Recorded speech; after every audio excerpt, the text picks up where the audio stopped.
Assalamualaikum warahmatullahi wabarakatuh. Halo Sobat ABH, ketemu lagi dengan saya Dr. Betty di acara podcast Medico Legal Lab pada hari ini.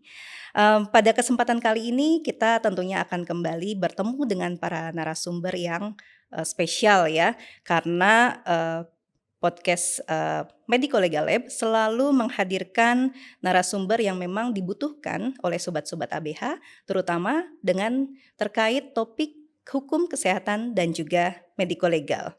Nah, kita selalu berupaya mencari narasumber yang fresh gitu ya. Nah, kebetulan nih pada hari ini narasumber kita spesial banget karena narasumbernya cantik gitu ya. Saya aja sampai pangling nih karena beliau hari ini cukup dandan ya, jadi cukup kelihatan berbeda gitu ya. Nah, tentunya selain tampilannya yang cantik ini, pengalamannya juga luar biasa juga gitu ya. Jadi jangan hanya dilihat dari tampilannya yang masih muda, tapi sebenarnya pengalamannya juga luar biasa. Di episode sebelumnya kita sudah punya profesor-profesor dan guru besar yang sudah membagikan banyak ilmunya. Nah, di kesempatan kali ini ada nih salah satu muridnya para prof yang sepertinya juga sebentar lagi jadi profesor ya. Nah, ini juga praktisi handal di bidang mediko legal. Ini akan memberikan sharing dan diskusi yang tentunya cukup seru gitu ya. Nah, saya perkenalkan, kita sih lebih akrabnya manggilnya Dokter Pudim ya. Tapi sebenarnya namanya adalah singkatan ya Dok ya. Mungkin saya perkenalkan dulu, beliau adalah Dokter Putri Dianita Ika Melia SPFM, MCRM, PhD ya. Panjang banget Dok ya gelarnya. Iya, Masih mau nambah Dok? Sepertinya amin. masih mau nambah ya nanti bentar lagi ya. Oke, mungkin supaya Sobat ABH lebih mengenal Dokter Pudim, mungkin bisa diperkenalkan dulu ke Sobat ABH. Baik, Assalamualaikum warahmatullahi wabarakatuh. Salam kenal Sobat AHBH sekalian. Nama saya Dr. Putri atau akrabnya dipanggil Dr. Pudim. Saya sehari-hari bertugas sebagai dokter spesialis forensik mediko legal di rumah sakit dan juga berkecimpung di bidang mediko legal sudah sekitar 15 tahun, Dr. Betty. Sudah tidak terlalu muda sebetulnya ya. Tapi alhamdulillah selama ini sih banyak hal yang sudah saya pelajari dari para guru besar kita, kemudian juga pengalaman-pengalaman yang kita tangani ya, kasus-kasus, sehingga masalah mediko legal ini semakin lama juga semakin diketahui oleh masyarakat banyak.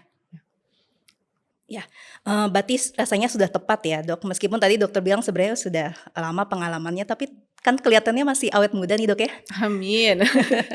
Oke Dok, Dok di episode kali ini kan topik kita tentang rujukan dan pulang paksa. Ini kan memotret tentang bahwa itu adalah hak pasien, tapi di sisi lain ini seringkali jadi masalah untuk dokter gitu ya. Nah, kenapa Dok kemudian kedua istilah ini, rujukan dan pulang paksa, ini seringkali menjadi sumber konflik antara pasien dan juga tenaga medis? Ya, menurut saya Dr. Betty, jadi masalah rujukan dan pulang paksa ini terjadi masalahnya biasanya bukan pada saat terjadinya ya, bukan pada saat pasien itu dirujuk maupun pulang paksa.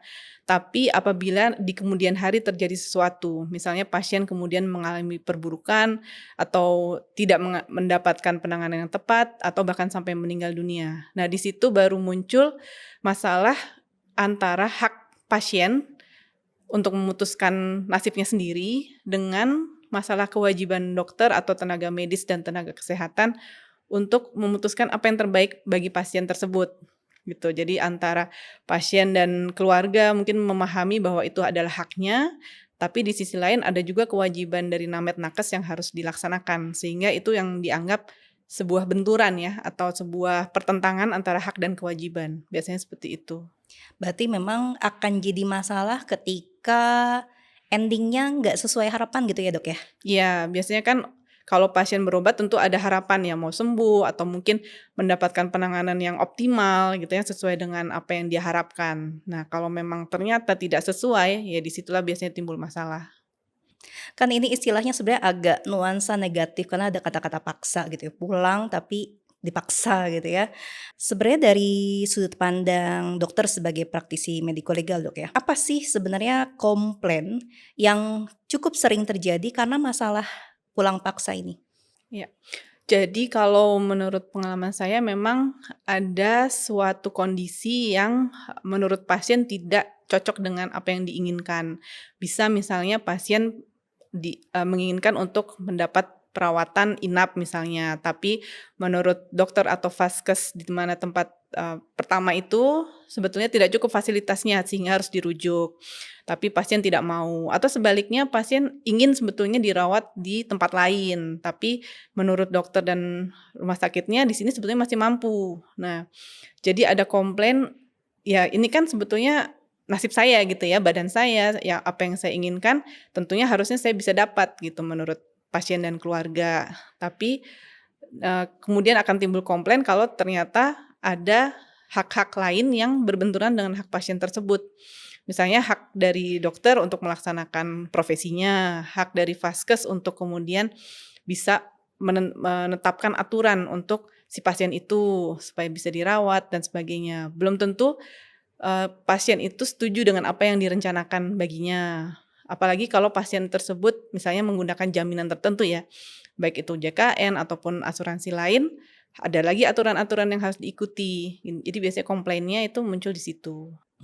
Berarti, ada hal-hal yang membuat keinginan pasien itu tidak terpenuhi gitu ya, Dok, ya? Iya, Atau ada kondisi yang sebenarnya memang kalau dari sudut pandang tenaga medis belum perlu gitu ya, iya. atau memang ini sebenarnya diperlukan tapi pasien menilai dia kayaknya nggak suka gitu ya dengan pilihan itu ya, Dok, ya? Iya, jadi biasanya karena kurang pemahaman sebetulnya awalnya ya. Bicara tentang rujukan nih, Dok, ya, kalau tadi kan pulang paksa ketika tadi nggak merasakan, "Ah, nggak mau deh kayaknya," gitu ya, ngikutin apa yang diminta oleh dokter. Nah, kalau bicara tentang rujukan, rujukan ini kan banyak sekali dimensinya gitu ya. Ada misalnya rujukan karena memang, vaskes yang sekarang ini menangani pasien memang betul-betul tidak mampu, atau ada juga karena permintaan pasien. Nah, sebenarnya dari kedua hal rujukan ini, bisa nggak timbul masalah? Ya, jadi kalau sobat ABH mungkin pernah mengalami juga ya, pada saat akan dirawat atau mungkin pada saat datang pertama kali ke suatu vaskes, baik itu berupa klinik, puskesmas maupun rumah sakit, di situ kan ada kebutuhan biasanya ya, baik itu kebutuhan dari segi medisnya maupun kebutuhan dari segi fasilitas misalnya. Tindakan medis ataupun fasilitas yang seharusnya bisa didapatkan. Nah, kalau bicara rujukan kan berarti kita bisa bicara tentang kompetensi tenaga medis dan tenaga kesehatan. Mungkin di rumah sakit itu atau di vaskes itu tidak tersedia. Baik itu dokternya tidak ada atau mungkin memang, tidak bisa dilakukan di tempat tersebut untuk tindakannya.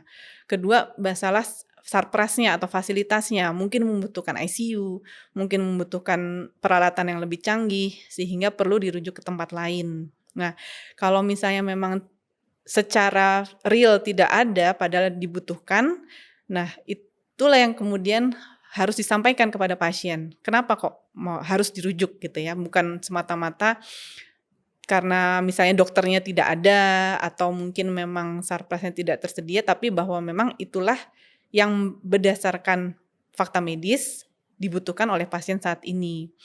Nah, kalau misalnya memang secara real pasien itu kemudian melihat, "Oh ya memang itulah yang terbaik bagi saya, kondisi saya saat ini," harusnya bisa diikuti gitu kan.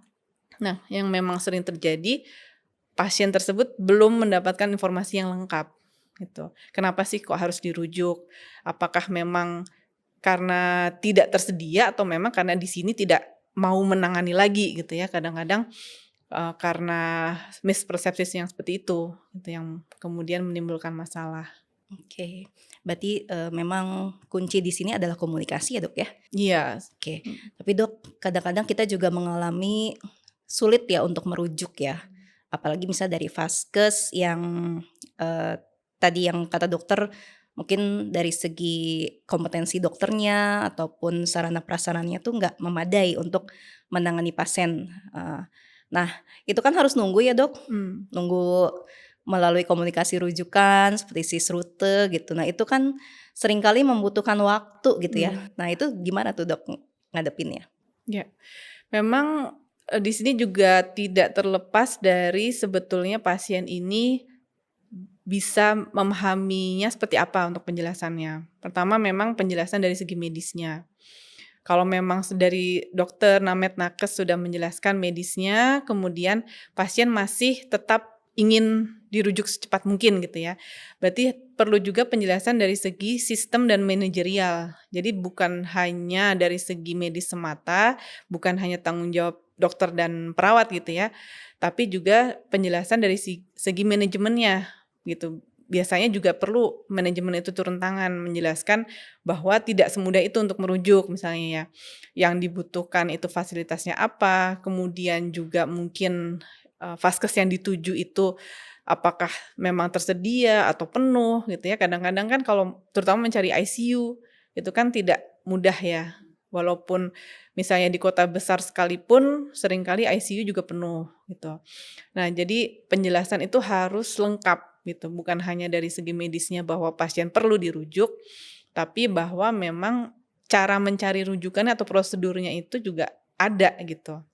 Apalagi kalau memang pasien yang menggunakan jaminan tertentu ya. Jadi harus mengikuti alur selain alur internal dari rumah sakit yang merujuk juga alur dari penjamin itu gitu. Jadi tidak selalu bisa ya langsung begitu pasien ingin pindah, langsung bisa mendapatkan saat itu juga gitu, itu yang harus dipahami. Apalagi kalau ternyata di rumah sakit itu juga ruangan perawatan penuh, sehingga harus menunggu lama di IGD gitu ya.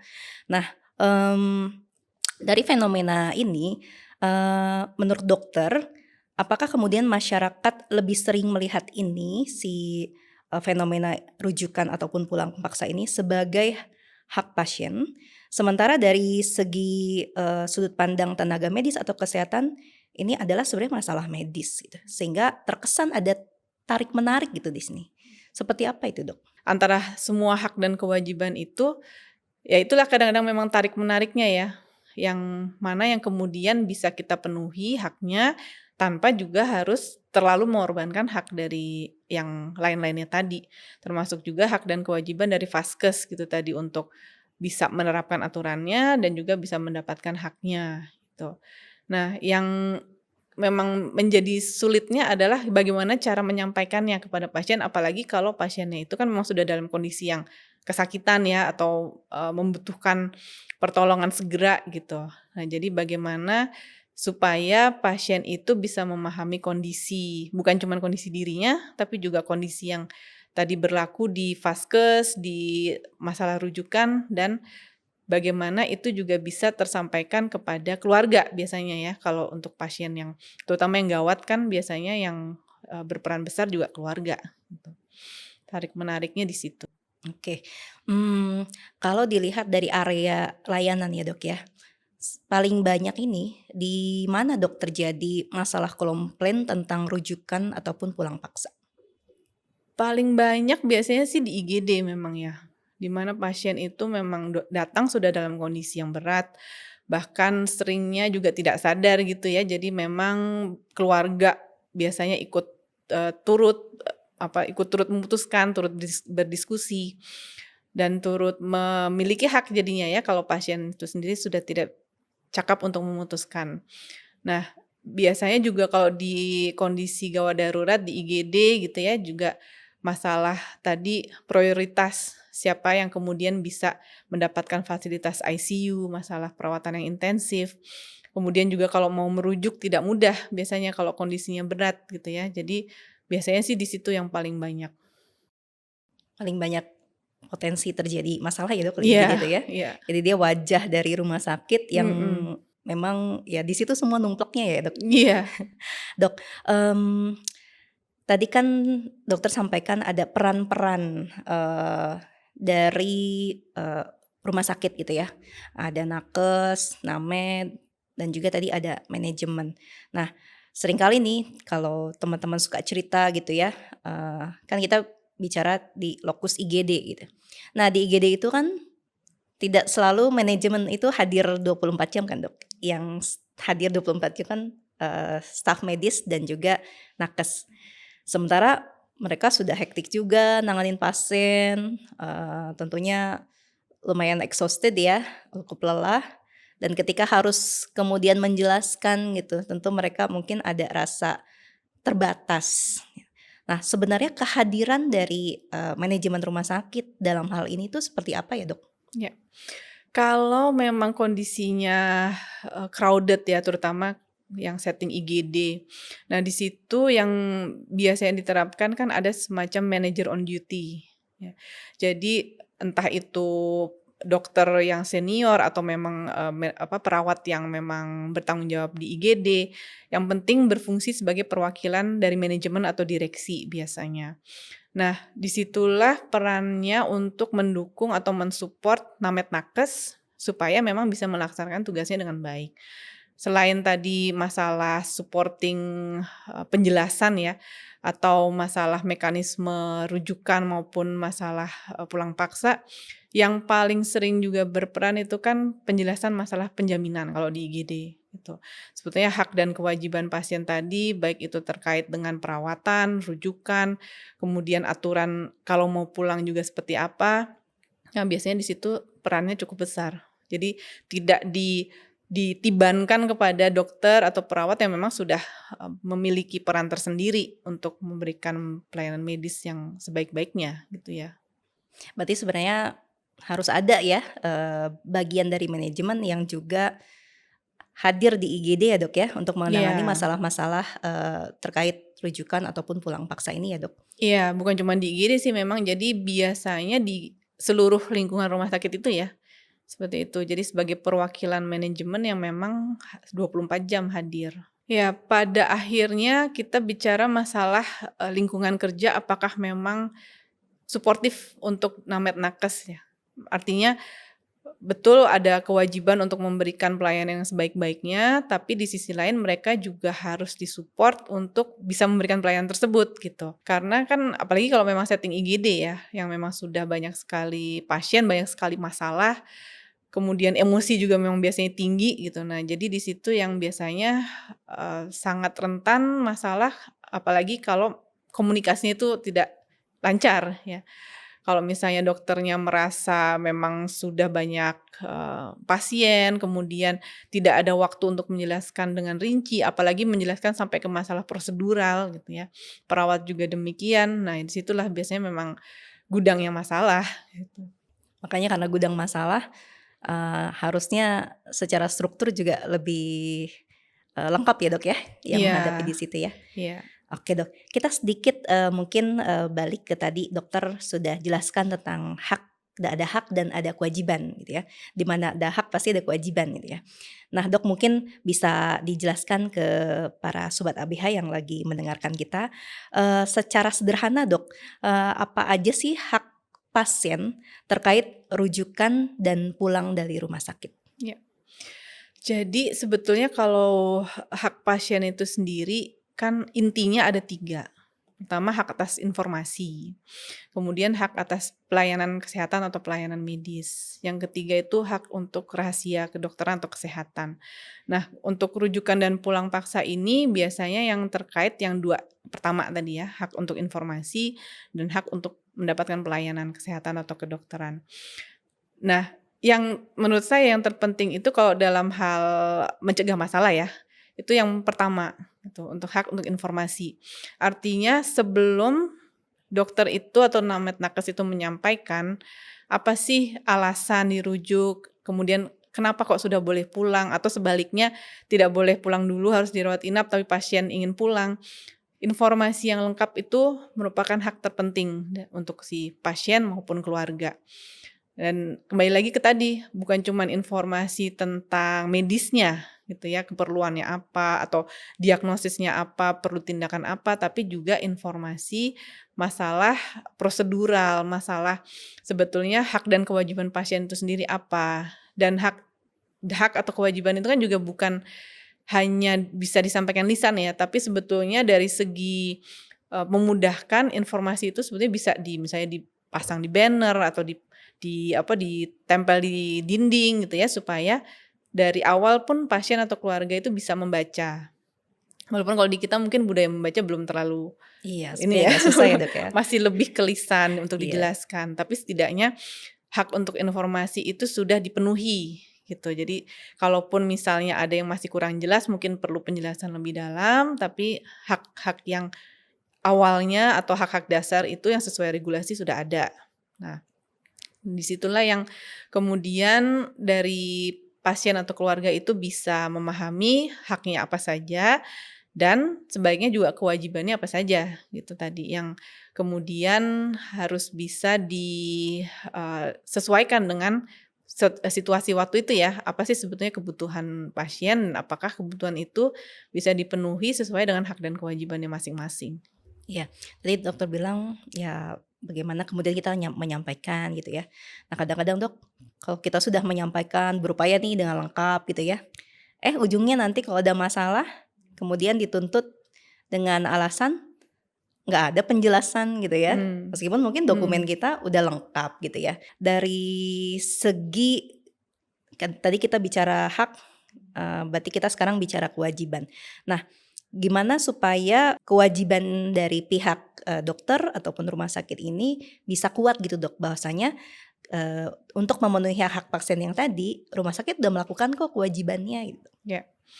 Nah, ini juga merupakan salah satu sumber masalah yang sering Dokter Betty. Jadi, adanya mispersepsi bahwa kalau sudah ada tanda tangan pasien, itu sudah aman. Dalam arti, yang penting ada tanda tangannya, gitu. Nah, padahal seperti yang tadi saya sampaikan, yang penting sebetulnya informasinya dulu. Oke, kita sudah sampaikan semua informasinya, baik itu teknis medis, baik itu yang prosedural tadi ya, administratif. Nah, tapi semua itu memang akan sulit dibuktikan kalau tidak ada dokumentasi. Nah, jadi itu merupakan step by step ya, informasi dulu baru kemudian dokumentasi. Nah, dokumentasi yang lengkap ini juga kadang kita harus nilai, case by case. Ada yang kalau sepertinya keluarganya ini, paham kemudian juga cukup kooperatif gitu ya, jadi dokumentasinya sesuai dengan apa yang kita jelaskan, dituliskan, tanda tangan, itu cukup. Nah, tapi kadang-kadang ada yang perlu misalnya bahkan sampai mungkin dokumentasi video. Apalagi kalau misalnya pasien atau keluarga tidak kooperatif atau bahkan sampai marah-marah dan sebagainya, mungkin bahwa kita proses menjelaskannya itu juga harus terdokumentasi. Jadi bukan hanya hasil akhirnya berupa tanda tangan, tapi juga proses penjelasannya itu bahwa kita memang sudah menjelaskan dengan lengkap itu harus terdokumentasi. Nah, jadi sebetulnya tidak cukup bahwa kemudian kita menyodorkan lembaran untuk ditandatangani, tapi bahwa informasi yang kita sampaikan itu sudah adekuat itu yang biasanya justru lebih penting untuk dibuktikan gitu. Dan satu lagi yang sering terlewat adalah adanya saksi gitu. Jadi bukan hanya pasiennya saja, tapi harus ada saksi dari pihak pasien dan dari pihak kita gitu supaya nanti pun sudah bisa dikuatkan gitu ya bahwa bukan hanya tanda tangan, bahkan kan kadang-kadang tanda tangan pasien mengaku itu dipalsukan atau, oh itu, saya disodorin form kosong dan sebagainya. Nah, jadi saksi itu juga penting. Seperti itu Dokter Betty. Oke.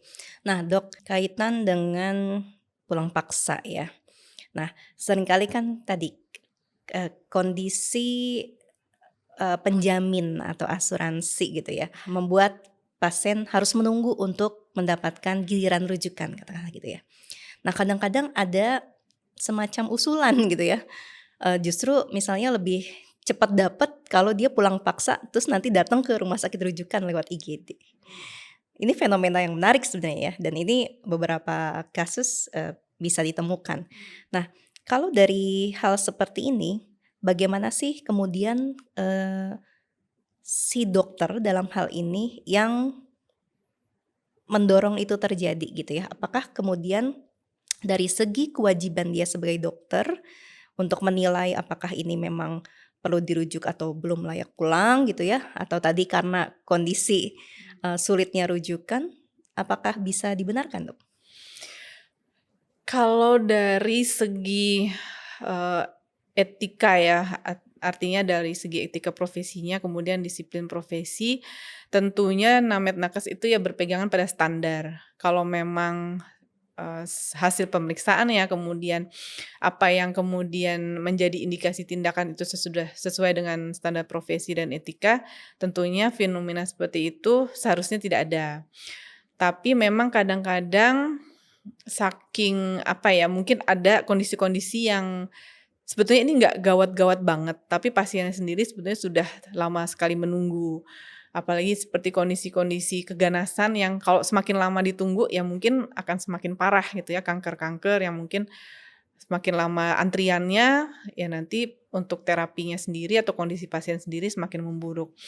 Nah, di sini kadang-kadang memang ada dilemanya gitu ya dari segi Named-Nakes sendiri yang satu sisi harus berpegangan pada standar-standar baik itu profesi, etika, disiplin dan lain-lain, tapi di sisi lain ada rasa mungkin kasihan gitu ya ingin membantu, ya sudah lewat IGD aja gitu atau mungkin, bisa ke vaskes lain yang mungkin walaupun tidak sesuai alurnya tapi bisalah masuk lebih cepat.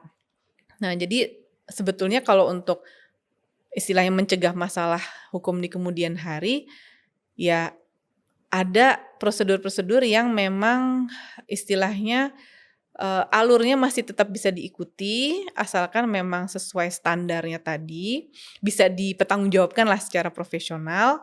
Tapi mungkin kalau dari segi, masalah penjaminan juga tidak menjadi fraud gitu ya, gitu. Jadi misalnya memang pasien kesakitan, nah itu kan menjadi salah satu kriteria kegawat daruratan misalnya, tapi mungkin tidak, walaupun sebetulnya dia sudah memiliki antrian misalnya seperti itu. Jadi sebisa mungkin tetap bisa dipertanggungjawabkan secara profesional. Jadi kalaupun misalnya ada pemeriksaan di kemudian hari juga tidak menyalahi gitu. Kalau yang, istilahnya tetap aman buat semua gitu ya, dengan tidak mengesampingkan dari kebutuhan pasien. Oke, berarti Dok tetap ya kita harus berpegang pada indikasi medis yang tepat untuk merujuk gitu ya Dok ya, supaya tadi tidak terkena masalah fraud atau masalah lainnya. Oke Dok, kita masih berbicara lagi hak pasien, karena hak pasien ini kan selalu yang, digaungkan gitu ya di semua layanan kesehatan, di mana semua layanan kesehatan kan sekarang orientasinya adalah patient center care, di mana hak pasien itu menjadi, semacam kewajibannya rumah sakit yang utama gitu ya. Nah, kalau dari, dokteran pakar di bidang hukum kesehatan dan mediko legal ya Dok ya. Nah, dari segi hukum kesehatan Dok, apakah hak pasien itu bersifat mutlak? Atau sebenarnya ada batasannya? Ya.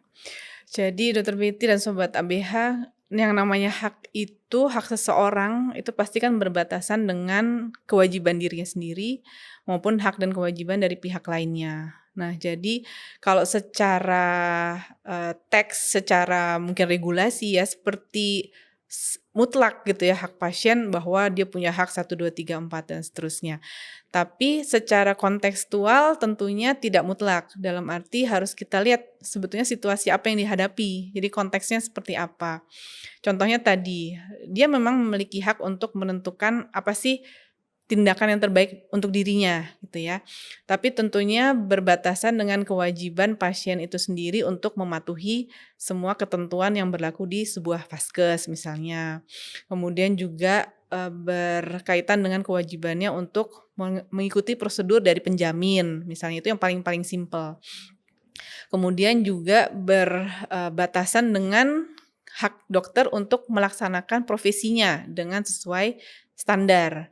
Artinya misalnya pasien meminta suatu terapi yang sebetulnya di dalam dunia kedokteran itu belum terbukti secara, empiris gitu ya, belum terbukti dari penelitian. Mungkin ada suatu tindakan alternatif atau pengobatan lainnya yang mungkin pasien dapat, dari mana, info dari mana gitu ya. Nah, jadi hak-haknya tentunya berbatasan dengan hak dan kewajiban pihak lain tadi, seperti itu. Oke. Kalau di-list sih banyak banget ya Dok hak pasien itu sebenarnya ya. Dan seringkali kalau kita lihat di, rumah sakit itu terpampang di banyak tempat ya. Karena memang secara standar akreditasi juga wajib ditampilkan gitu ya. Tapi dari segi, tadi Dok, mutlak tadi. Berarti apakah sebenarnya memang itu sifatnya sangat mutlak atau sifatnya lebih dinamis sebenarnya tergantung dari kondisi saat itu? Ya, kalau menurut saya sih memang dinamis ya. Dalam arti memang hak tersebut dimiliki, tapi saat pelaksanaannya itu harus dengan tanggung jawab. Itu pun disebutkan di undang-undang ya, bahwa memang pasien atau setiap orang itu berhak mendapatkan pelayanan kesehatan atau tindakan yang terbaik untuk dirinya, tapi ditentukannya itu secara mandiri dan bertanggung jawab. Artinya kalau memang pasien sudah memilih suatu tindakan atau memilih suatu jalan pengobatan, nah dilaksanakannya harus penuh tanggung jawab tadi gitu. Jadi ada kewajiban yang melekat pada haknya itu. Oke, berarti tidak serta-merta haknya berdiri sendiri gitu, Dok, ya? Tetap ada kewajiban juga ya? Oke, Dok. Oke, Dok, kita, sekarang bicara tentang, lebih dalam lagi tentang rujukan ya, Dok, ya. Mmm, ketika pasien, menolak atau meminta rujukan, ini kan area yang juga, sering menjadi masalah gitu ya. Nah, dalam praktik, keseharian di rumah sakit, eee, kapan sih, Dok, sebenarnya secara hukum, dari sudut pandang hukum, seorang dokter itu wajib merujuk pasien? Baik, jadi, seperti yang tadi kita bicarakan ya, Sobat MBH. Jadi dalam suatu tindakan kedokteran atau kesehatan itu kan ada 2 komponen. Jadi kompetensi si namet nakesnya itu sendiri dan sarana prasarana untuk melaksanakannya. Nah, jadi kedua hal tersebut harus tersedia dan bisa dilaksanakan gitu ya, supaya dari, dokter atau namet nakes itu bisa melakukan tindakan tersebut. Nah, kalau memang antara kedua tersebut salah satu aja tidak tersedia, baik itu kompetensi dokternya, entah dokternya itu tidak ada atau memang ada dokternya tapi saat itu mungkin tidak bisa melakukannya, atau sarprasnya yang tidak ada. Sarpras di sini bisa misalnya alat-alat untuk melakukan suatu tindakan operasi, atau misalnya ada sih buat operasinya ada, tapi ICU setelah operasinya tidak ada misalnya. Jadi 2 komponen itu yang memang harus bisa diakses, bisa digunakan dan dilakukan, supaya kemudian bisa ditangani di situ. Nah, kalau memang tidak ada salah satu aja, itu berarti dokter wajib untuk merujuk. Cuma kadang-kadang kan kita ketemu suatu kondisi di mana misalnya rumah sakit yang memiliki fasilitas lebih lengkap tuh jauh banget ya, Dok. Mhm. Sehingga akhirnya dikerjakanlah di rumah sakit yang pertama gitu ya. Nah, itu secara hukum gimana tuh, Dok? Apakah Iya, kemudian bisa disalahkan karena harusnya dia dirujuk dong gitu ya? iya. Memang kondisi Indonesia itu belum merata ya. Kalau kita bicara kota besar mungkin sudah sangat lengkap dan jaraknya dekat-dekat. Tapi kalau kita bicara daerah, apalagi di Indonesia bagian timur, itu memang biasanya sulit mendapatkan fasilitas yang lengkap dan kalaupun ada memang jaraknya jauh.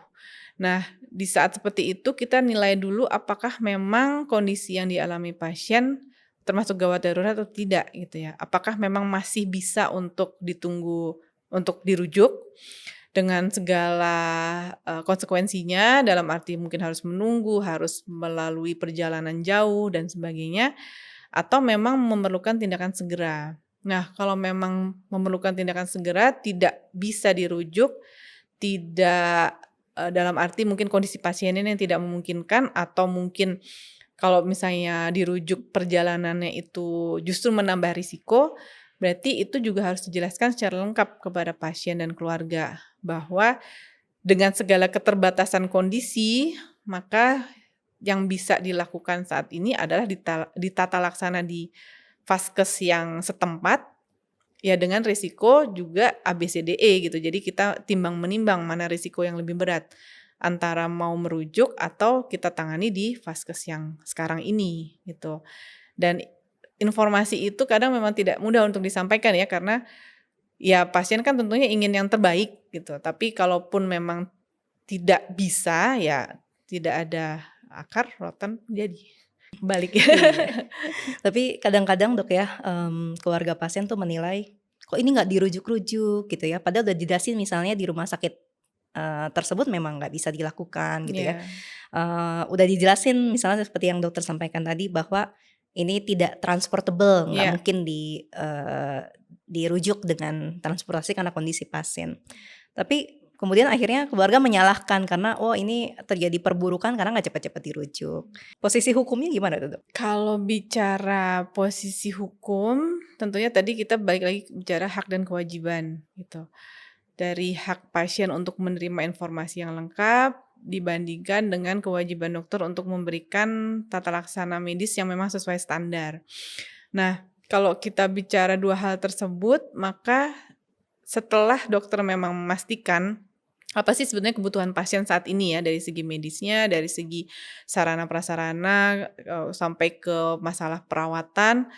Kalau memang di situ dokter yakin pasien itu memang membutuhkan rujukan atau sebaliknya memang belum perlu dirujuk, maka itu yang harus disampaikan terlebih dahulu kepada pasien secara lengkap. Nah, kembali lagi kadang memang cara menyampaikan informasi itu tidak mudah gitu ya, kadang-kadang bahasa-bahasa medis yang tidak dipahami oleh pasien dan keluarga, dan dari segi mungkin, pemahaman pasien dan keluarga itu sendiri juga sulit, belum lagi ditambah misalnya tidak mau dirujuk karena terlalu jauh dari rumah, ya. Jadi kondisi-kondisi yang memang tidak murni masalah medis gitu ya, dan itu semuanya turut mempengaruhi keinginan pasien untuk dirujuk atau tidak, gitu. Nah, kalau memang dokter sendiri sudah menjelaskan dengan lengkap, dengan bahasa yang bisa dimengerti oleh pasien dan keluarga, dan penjelasan tersebut didokumentasikan dengan lengkap, dan jangan lupa juga ada saksinya tadi ya, ada saksi dari pihak keluarga dan pihak rumah sakit atau dokter Named Nakes itu sendiri, maka sebetulnya dokter sudah aman gitu ya dari segi hukum. Ya, yang menjadikan biasanya tidak aman itu kalau memang tadi penjelasannya seadanya atau mungkin penjelasannya itu dengan cara yang tidak dimengerti oleh pasien atau keluarga. Nah, di situ cukup dengan tanda tangan saja menurut dokter dan, rumah sakit ya, sudah ditandatangan sudah aman, tapi padahal yang dinilai adalah masalah, keadekuatan dari informasi yang diberikan. Itu yang kemudian tidak aman bagi dokter dan, rumah sakit, biasanya seperti itu. Oke, berarti kayaknya kita mesti menekankan nih pada Mmm, sobat ABH bahwasanya ketika hanya menyodorkan gitu ya, misalnya, eee, surat keterangan atau formulir, mmm, setuju dirujuk ataupun formulir penolakan rujukan, nggak cukup ya, Dok, ya, hanya tanda iya, tangan ya. Berarti betul. prosesnya itu yang harus dibuktikan ya, Dok? Betul, dan pembuktiannya tadi dengan menuliskan dan ada saksinya, itu yang kemudian menjadi kuncinya biasanya. Nah, Dok, tadi, dari topik rujukan, kita masuk ke, pulang paksa ya, Dok, ya.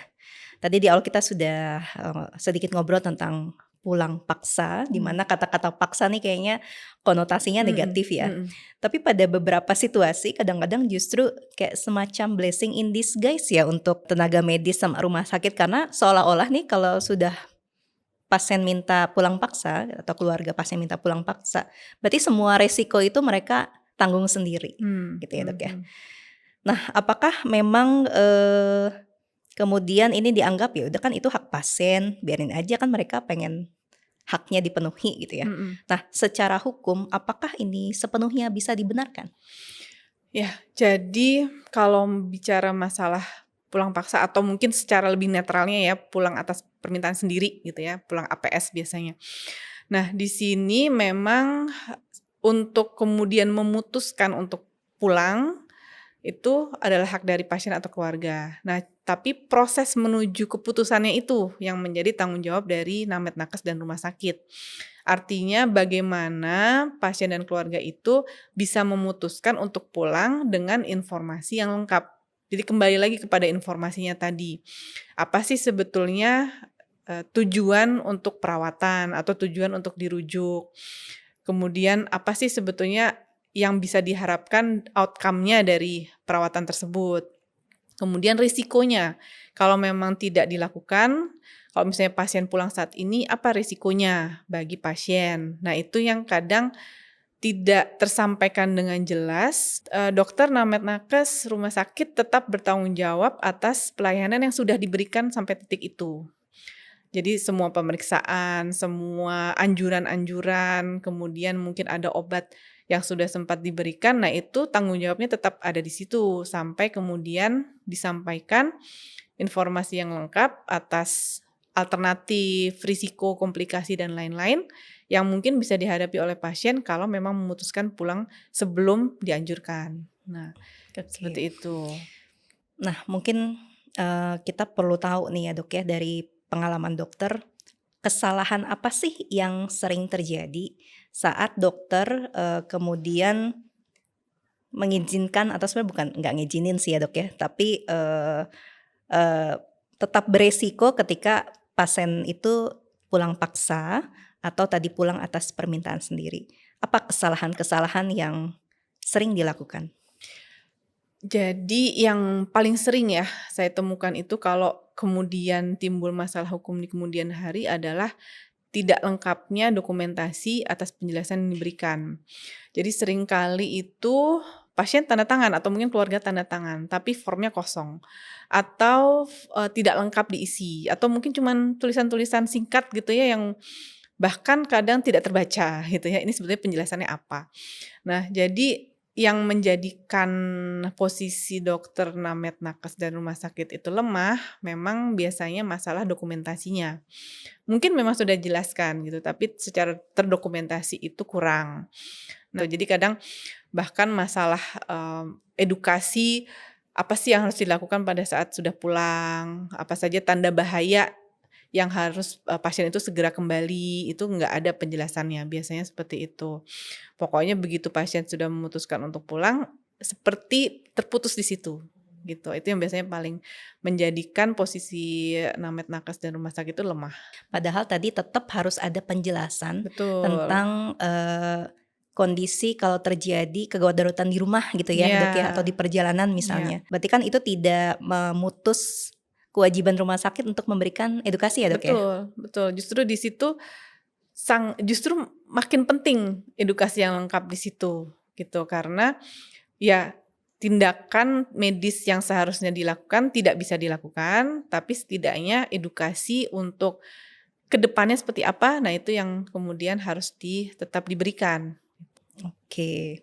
Berarti, teman-teman sobat ABH harus, paham betul ya bahwasanya ketika, pasien atau keluarga itu, memaksa pulang gitu ya, bukan berarti kita bebas resiko ya, Dok, ya. Iya, Tetap tidak kita ada terputus di tidak situ. terputus ya, ada tetap kewajiban yang harus dikerjakan dan kewajiban itu ya harus tetap terdokumentasi dengan baik ya, Dok, ya. Betul, betul. Saya jadi ingat, Dok, mungkin nanti ini sedikit spill aja tentang mungkin topik-topik berikutnya. Dok, kan di dalam uraian tentang pelanggaran disiplin dokter, kalau dulu kan tentang penjelasan itu paling banyak adalah, penjelasan yang tidak adekuat gitu ya. Nah, sekarang kan di, regulasi yang terbaru ada kata-kata penipuan. Hmm, Nah, hmm, apakah kemudian dalam case ini, hmm. itu juga bisa masuk ke unsur penipuan karena nggak ada penjelasan yang cukup gitu, Dok? Ya, masalah penipuan ini memang pemilihan katanya mungkin agak kontroversial ya.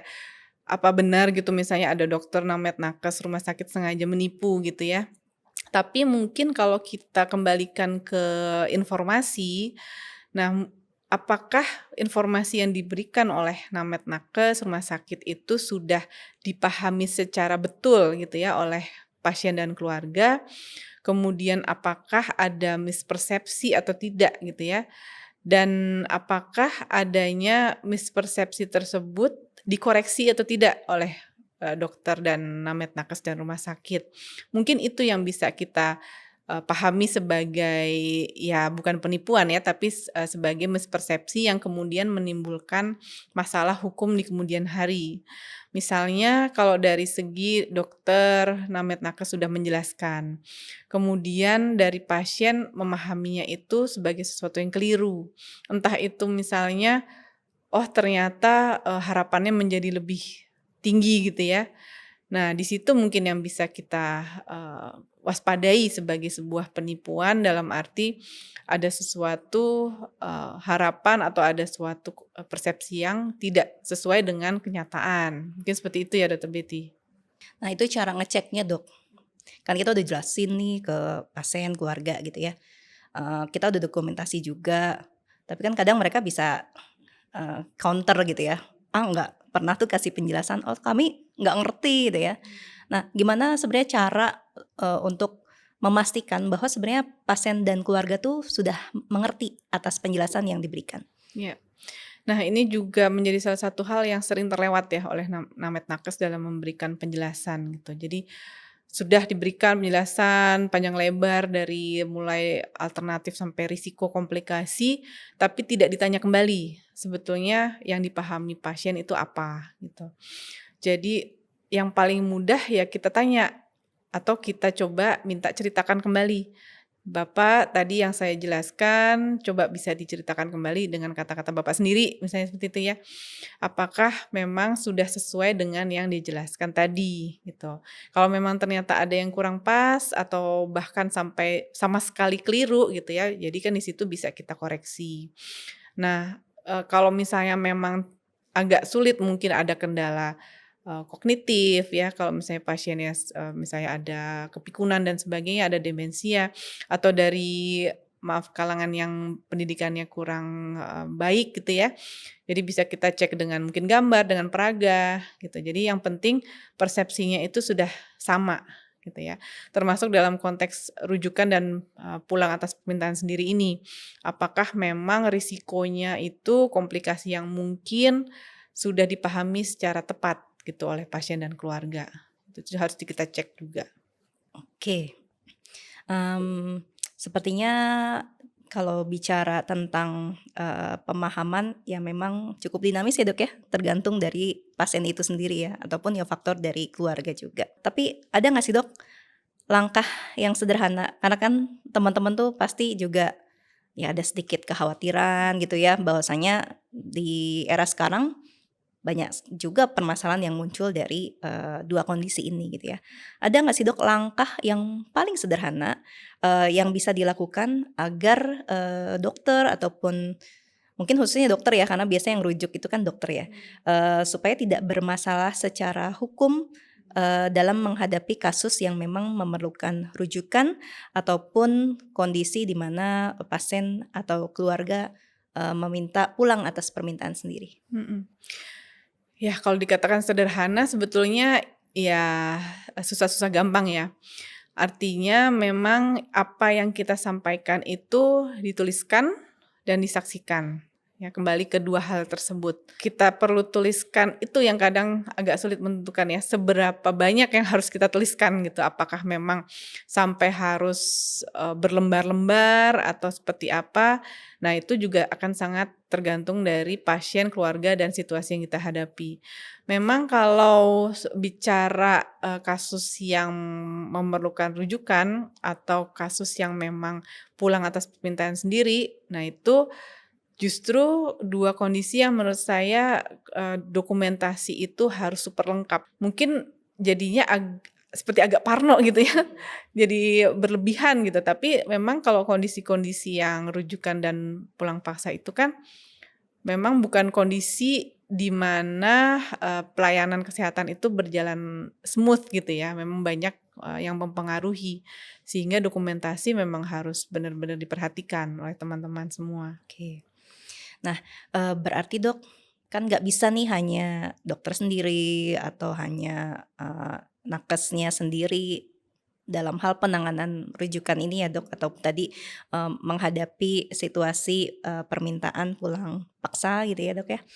Nah, eee, menurut dokter nih, apa sih peran sentral dari rumah sakit atau manajemen rumah sakit dalam melindungi dokter yang berada pada situasi ini, Dok? Ya. Jadi peranan rumah sakit, vaskes, manajemen itu sebetulnya mulai dari prevensi. Jadi pencegahannya seperti yang tadi paling gampang ya, hak dan kewajiban pasien itu sudah dipampang. Kemudian apa sih regulasi-regulasi yang berlaku juga sudah tersedia semua informasinya. Baru kemudian kita bicara di pencegahan yang lebih kontekstual di setting akan merujuk atau ada pasien yang ingin pulang paksa. Bahkan penjelasan prosedural itu pun sebaiknya disupport oleh manajemen dan rumah sakit gitu ya. Entah itu dengan kehadiran ada semacam manager on duty khusus atau sesimpel yang bagian admission. Misalnya bagian admission kan juga biasanya memahami atau menguasai tentang rujukan tadi ya, prosedurnya. seperti apa mencari rujukan, kemudian masalah jaminan dan lain-lain. Jadi semua itu punya peranan di situ, gitu. Termasuk juga kalau sekarang masalah pulang atas permintaan sendiri kan kalau terkait jaminan ya, jadi tidak dijamin dan sebagainya itu bukan porsinya Namet Nakes untuk menjelaskan memang sebetulnya. Jadi ada peran manajemen, ada peran bagian-bagian lain yang juga terkait untuk menjelaskan sesuai dengan porsinya masing-masing, Oke, gitu. berarti kelihatannya peran manajer on duty sangat penting juga ya Dok ya dalam Iya, hal ini ya? iya memang semua punya Oke. porsinya Mhm. gitu. Oke Dok, diskusi kita seru ya, tapi mengingat waktu kita harus sudah sampai pada, closing statement nih Dok ya.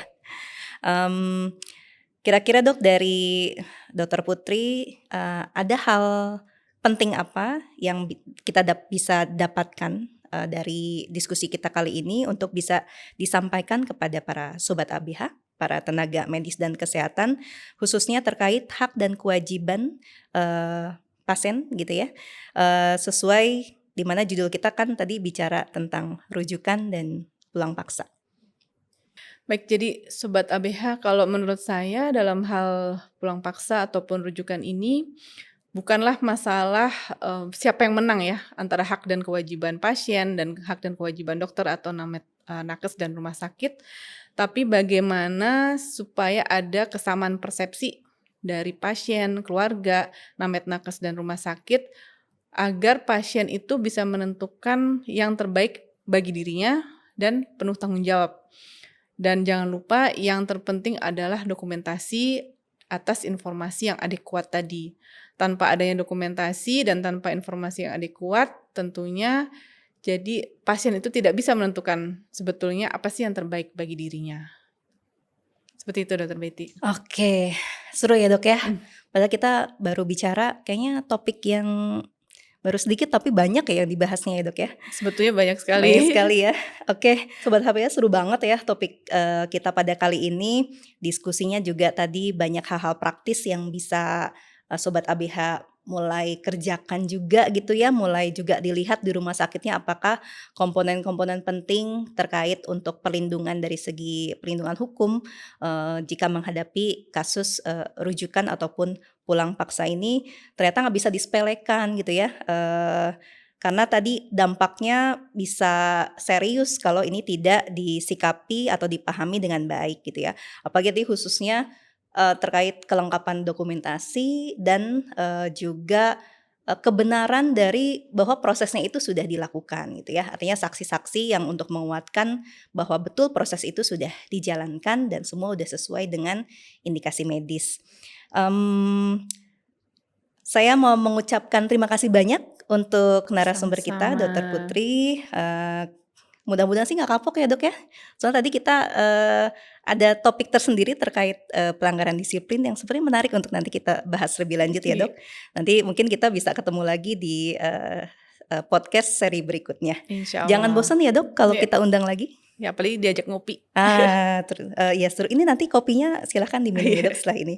Oke, baik, Sobat ABH, kita cukupkan diskusi kita pada podcast kali ini. Semoga bermanfaat dan sebelum kita ngopi cantik, kita dadah-dadah cantik dulu Dok. Terima Ya, dadah Sobat ABH, sampai jumpa kasih, sampai lagi. jumpa. Terima kasih ya sudah Ya. menyaksikan.